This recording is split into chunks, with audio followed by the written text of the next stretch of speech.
ഇപ്പോൾ ഇതിൻ്റെ ഇടയിൽ വന്നിട്ടുള്ള കുറേ വിഷയങ്ങൾ ഞാൻ ചിലത് നമുക്ക് ഉറപ്പില്ലാത്തതുകൊണ്ട് പേരെന്നെ പറയുന്നില്ല. അതല്ലാതെ ഇപ്പം വളരെ ഫേമസ് ആയിട്ടുള്ള ഒരു യുക്തിവാദി നേതാവും അതേപോലെ തന്നെ ഒരു നേതാവിന്റെ മകനും ആയിട്ടുള്ള ഒരു വ്യക്തി പോളണ്ടിൽ ഇപ്പോൾ അറസ്റ്റിലാണ്. സാമ്പത്തിക തട്ടിപ്പും മറ്റു കാര്യങ്ങളുടെ പേരിൽ അറസ്റ്റിലാണ്. നമുക്കതിന്റെ ലീഗൽ സ്റ്റാറ്റസ് അറിയില്ല.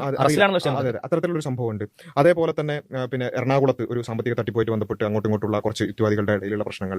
അതേപോലെ തന്നെ വളരെ മോശമായി പിന്നെ തുല്യതയില്ലാത്ത രൂപത്തിൽ ഇസ്ലാമിനെ അധിക്ഷേപിച്ചുകൊണ്ടിരിക്കുന്ന ഒരു ടീച്ചർ എന്ന് സ്വയം വിളിച്ചുകൊണ്ടിരിക്കുന്ന വ്യക്തി, അവരുടെയൊക്കെ പേരിൽ ഒരുപാട് ഒന്നിലധികം സാമ്പത്തിക ഒരു വിവാഹത്തിന്റെ പേരിലുള്ള അങ്ങനെയുള്ള പലതരത്തിലുള്ള പ്രശ്നങ്ങൾ, നമുക്കൊന്നും ആലോചിക്കാൻ പോലും പറ്റാത്ത തരത്തിലുള്ള ആരോപണങ്ങളും പ്രത്യാരോപണങ്ങളും ഇങ്ങനെ വന്നുകൊണ്ടിരിക്കുന്നു. അതേപോലെ തന്നെ പിന്നെ വേറൊരാളെ കുറിച്ച് അയാൾ ഫർണിച്ചറുമായി ബന്ധപ്പെട്ടുകൊണ്ട് എന്തൊക്കെ ലക്ഷങ്ങൾ തട്ടിച്ചു, മില്യണുകളാണ് കേൾക്കുന്നത്. ലക്ഷങ്ങളിൽ കുറഞ്ഞ പരിപാടികളൊന്നും ഇല്ല. പിന്നെ വേറൊരാളെ സംവാദം എന്ന് പറഞ്ഞാണ്ട് പൈസ തട്ട്, ഇതൊന്നും നമുക്ക് എന്താ മനസ്സിലായില്ല. വെറൈറ്റീസ് ഓഫ് വിഷയങ്ങൾ. ഇപ്പോൾ നേരത്തെ പറഞ്ഞ ഒരു രാഷ്ട്രീയ വിഷയമായിരുന്നെങ്കിൽ, രാഷ്ട്രീയ നേതാക്കളായിരുന്നു ചെയ്തിരുന്നെങ്കിൽ ഹോട്ട് ടോപ്പിക്കായി ചാനലുകൾ ചർച്ച ചെയ്യേണ്ട വിഷയങ്ങൾ. പക്ഷേ നിങ്ങൾക്ക് ഹോട്ട് ടോപ്പിക് നിങ്ങൾക്ക് ചിരിയാണ് വരുന്നത്, ഒരു സംവാദത്തിന്റെ പേരിൽ പൈസ. അപ്പൊ അതൊക്കെ എങ്ങനെ അതിന്റെ ഇടയിൽ പൈസ വരുന്നത് മനസ്സിലായില്ല. അപ്പൊ പോട്ടെ. അപ്പൊ അങ്ങനെയുള്ള വിഷയങ്ങൾ. അതേപോലെ തന്നെ വേറെ ഒരു വിഷയം കണ്ടതെന്ന് വെച്ചാൽ ഒരു മതവിമർശകനായ ഒരാളുടെ പിന്നെ ഒരു ഉൽപ്പാദകനായ ഒരാളുടെ ഉമ്മയെ വിളിച്ചിട്ട് ഉമ്മ സ്വാഭാവികമായിട്ടും പറയുന്ന ഇമോഷണൽ ആയിട്ടുള്ള കുറച്ച് കാര്യങ്ങൾ അത് ക്ലിപ്പായിട്ട് ചില ആളുകൾ പോസ്റ്റ് ചെയ്യുന്നു.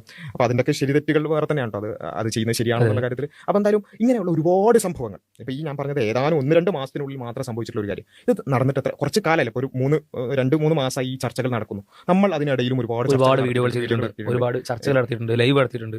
ഇതിൽ എവിടെയെങ്കിലും നിങ്ങൾക്ക് ഈ വിഷയങ്ങൾ കാണാൻ ഒന്ന് പരാമർശിച്ചതായിട്ടെങ്കിലും കാണാൻ പറ്റും. കാരണം ഇതിപ്പോ നമ്മൾ ആലോചിക്കേണ്ടത് ഇത് പൊതുവായൊരു ചാനലും അല്ല. യുക്തിവാദികൾ അല്ലെങ്കിൽ നിരീശ്വരവാദികൾ എന്നുള്ളതിൽ മാത്രം ഫോക്കസ് ചെയ്ത് ആ ചർച്ചകൾ മാത്രം നടത്തുന്ന ചാനലാണ് നമ്മുടേത്. ഇതുപോലെ വേറെയും ചാനലുകളുണ്ട്. മുസ്ലിം സമുദായത്തിൽ തന്നെ വേറെയും ഒരുപാട് വിഷയാധിഷ്ഠിതമായി കൈകാര്യം ചെയ്യുന്ന ഒരുപാട് ചാനലുകളുണ്ട്. ഇതിൽ ഏതിലെങ്കിലും ഇത് പരാമർശിച്ചിട്ടെങ്കിലും ഉണ്ടോ?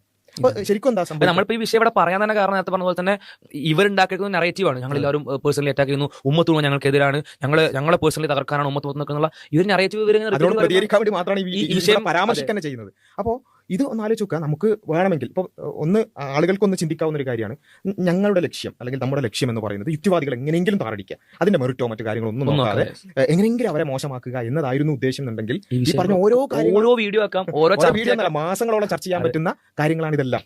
പക്ഷെ നമ്മളിപ്പോൾ ആലോചിക്കുന്നത് ഇതൊക്കെ നമ്മൾ ഈ ചർച്ചകളൊക്കെ പല ആളുകൾക്ക് നമുക്ക് അയച്ചു തരാറുണ്ട്. ചിലതൊക്കെ നമ്മൾ നോക്കാറുണ്ട്, ചിലത് നോക്കാൻ തന്നെ പറ്റാറില്ല. അപ്പോൾ അത് നമ്മൾ വിചാരിക്കുന്നത് വെച്ചാൽ അത് ചിലപ്പോൾ സംഭവിച്ചിട്ടുണ്ടാവാം, അല്ലെങ്കിൽ വ്യക്തികൾക്ക് അങ്ങനെ പ്രശ്നം ഉണ്ടാവാം. പക്ഷെ നമ്മളതല്ലല്ലോ നമ്മുടെ ഫോക്കസ്. ഇന്ന വ്യക്തിയെ ഡിസ്ക്രെഡിറ്റ് ചെയ്യുക, ഇന്ന വ്യക്തിയെ മോശക്കാരനാക്കുക, ഇന്ന വ്യക്തി പറയുന്ന കാര്യങ്ങളും ശരിയല്ല, ഇന്ന വ്യക്തിയെ ഇറ്റ്സെൽഫ് മോശമാണ് എന്ന് തെളിയിക്കലല്ലോ നമ്മളെ ലക്ഷ്യം. നമ്മൾ പറയുന്ന അവർ പറയുന്ന ആശയങ്ങൾ അതിലെന്തുണ്ട് പ്രശ്നങ്ങളുണ്ട്, അവർ നുണ പറയുന്നുണ്ട്, അങ്ങനെയുള്ള. അപ്പോൾ നമ്മുടെ ചാനൽ നോക്കിയാൽ നുണ സീരീസ് എന്ന് പറഞ്ഞുകൊണ്ട് നമ്മൾ എന്ത് ചെയ്യുന്നുണ്ട്, നുണകളുടെ കളക്ഷൻ ആണ് നമ്മൾ ചെയ്തിട്ടുള്ളത്. 20 എപ്പിസോഡ് അതായിട്ടുണ്ട്. 20 എപ്പിസോഡാണ് അതായിട്ടുള്ളത്. അതിൽ ചിലതിലൊക്കെ ഒന്നിലധികം നുണകൾ പറഞ്ഞിട്ടുണ്ട്, ഒന്നിലധികം ആളുകളുടെ നുണകൾ നമ്മൾ പിടിച്ചിട്ടുണ്ട്. അപ്പോൾ നുണ സീരീസ് അത് നമ്മളിവിടെ ചെയ്തിട്ടുണ്ട്. അതുപോലെ തന്നെ ഫാക്ട് ചെക്ക് സീരീസ്, ഇപ്പോൾ ഈ പ്രമാണങ്ങളെ വെച്ച് അന്നേ ഹദീസിനെ കുറിച്ച് പറഞ്ഞ നുണകളാണ് നുണ സീരീസിലുള്ളത്. അതല്ലാതെ മുസ്ലിങ്ങളെ കുറിച്ച് രാഷ്ട്രീയപരമായിട്ടും അതല്ലാതെ പൊതുവായി പറഞ്ഞിട്ടുള്ള നുണകൾ അത് ഫാക്ട് ചെക്ക് സീരീസിൽ നമ്മൾ ചെക്ക് ചെയ്തു. അതുപോലെ തന്നെ വിമർശനങ്ങൾ വസ്തുതകൾ എന്നുള്ള സീരീസ് അത് കുറച്ചും കൂടി പ്രാമാണികമായ വിഷയങ്ങൾ കൈകാര്യം ചെയ്തു. ഇങ്ങനെ പ്ലേലിസ്റ്റുകൾ നിങ്ങൾക്ക് നോക്കിയാൽ കാണാൻ പറ്റും. ഇതാണ് നമ്മുടെ ഫോക്കസ്.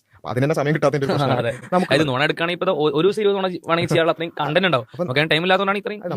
ആഴ്ചയിൽ എപ്പോഴെങ്കിലൊക്കെ സമയം കിട്ടുമ്പോൾ വീഡിയോ ചെയ്യുക. അതിന്റെ ഇടയിൽ ഇങ്ങനെയുള്ള കാര്യങ്ങൾക്ക് നമുക്ക് സമയം തന്നെ കിട്ടാറില്ല എന്നുള്ളതാണ് അതിന്റെ യാഥാർത്ഥ്യം എന്ന് പറയുന്നത്.